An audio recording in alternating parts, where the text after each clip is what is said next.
Grips are indispensable members of a film crew, responsible for all means of camera support, either static or moving.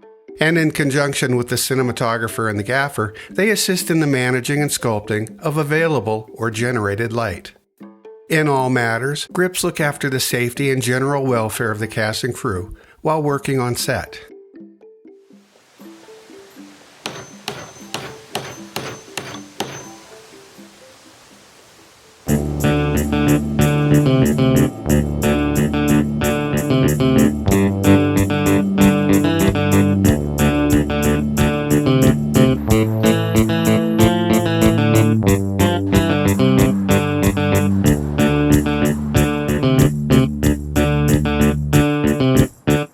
Grips are skilled technicians and draw their experience from many different highly technical vocations. Most grips start out in a completely different line of work. I know former circus riggers, sailors, master carpenters, and even a cowboy who have successfully transitioned to the grip department. The knowledge necessary to become a successful grip is diverse and is constantly evolving. Have you seen an amazing shot in a movie recently? Chances are the grip department helped make that shot possible. Part mechanic, part engineer, the key grip and his crew keep the camera moving and the light under control every day on movie sets all over the world.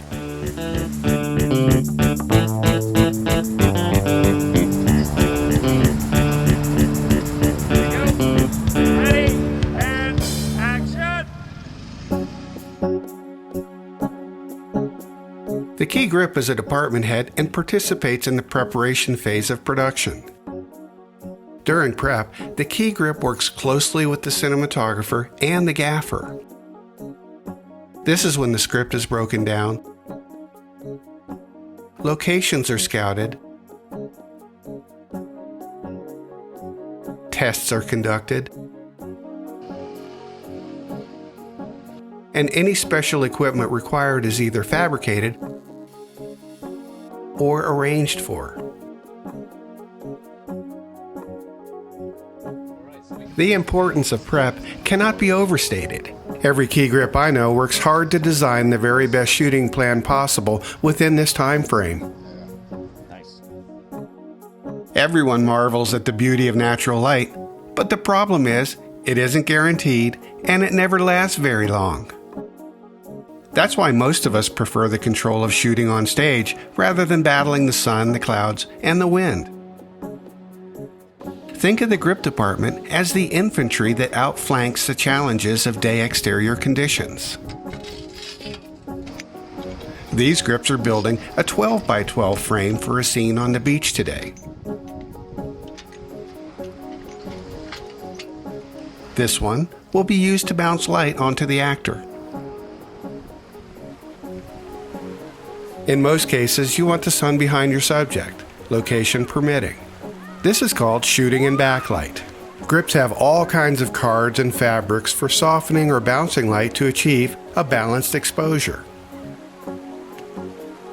The kind of bounce you choose is based on the needs of the story. Unless it's cloudy, day exterior bounce fill relies on the sun. The amount of light hitting the subject is determined by the kick angle of the bounce source. I tend to set that level by eye. The lighting in this shot is flat. To add contrast, we create negative fill by placing large black flags on one side of the subject. This cuts the ambience and darkens one side of the face, giving it shape and character. Grips can also use highly reflective boards to direct sunlight where it is desired. Not surprisingly, these boards are called reflectors, or shiny boards. This is probably the most primitive, basic lighting instrument we have. Been around since the teens. This is what the soft side looks like to an actor. There's the soft side. Handing it off. And here's the hard side. Handing on. Boom. For a straight dose of sunlight, they carry large mirrors.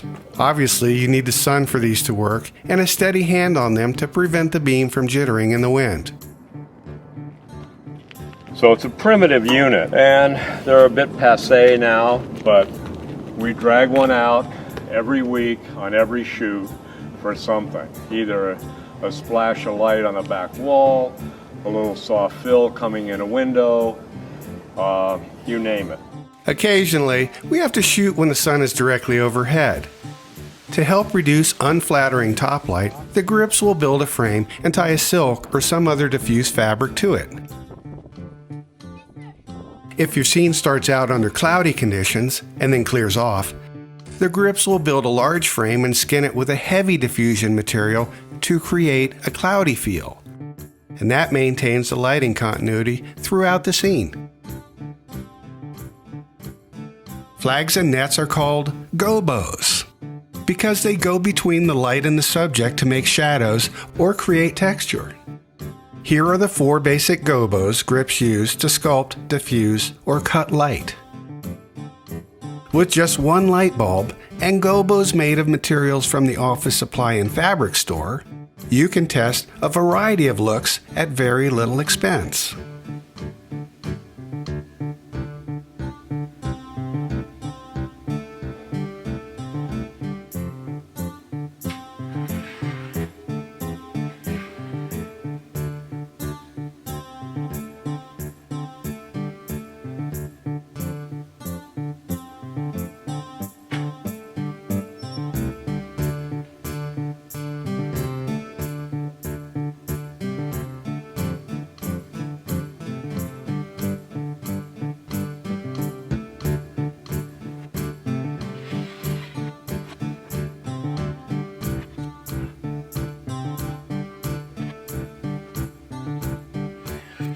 Take your photography to the next level by adding contrast with flags and nets.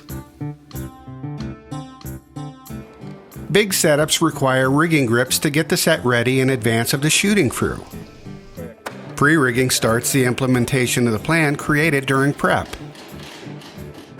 Today's work is taking place at Paramount on a soundstage built in 1922.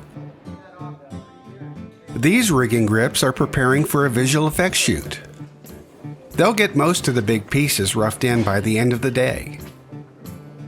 On a large project, rigging grips will be working only a day or two in advance of the main unit. There are additional manpower costs in carrying a rigging crew, but these teams are far cheaper than a full shooting crew doing the same work. Final lighting will occur on the first day of photography. Ready and action!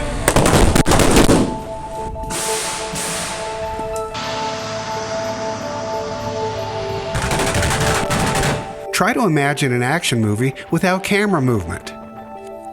Grips are probably best known for moving the camera. They use many different methods, and here are a few examples.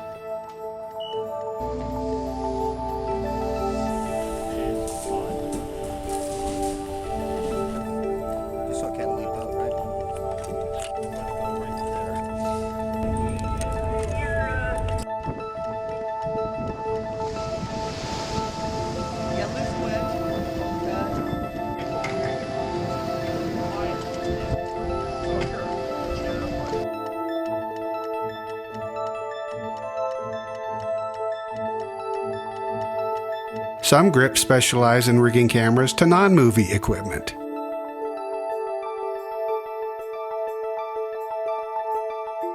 It's hard to predict how we'll be moving the camera in the future, but it all started 110 years ago when Edwin S. Porter needed a shot from a moving train.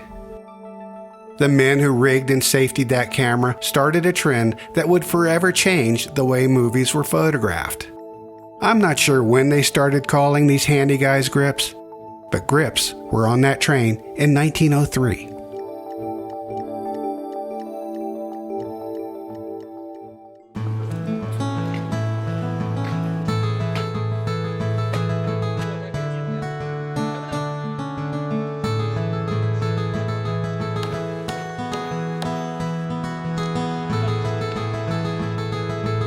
I've often said that if I wasn't in camera, I would want to be in the grip department.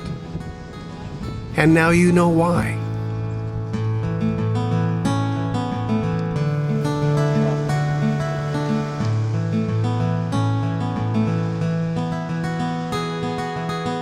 The nets take down the density of the light. Now this is pretty sharp.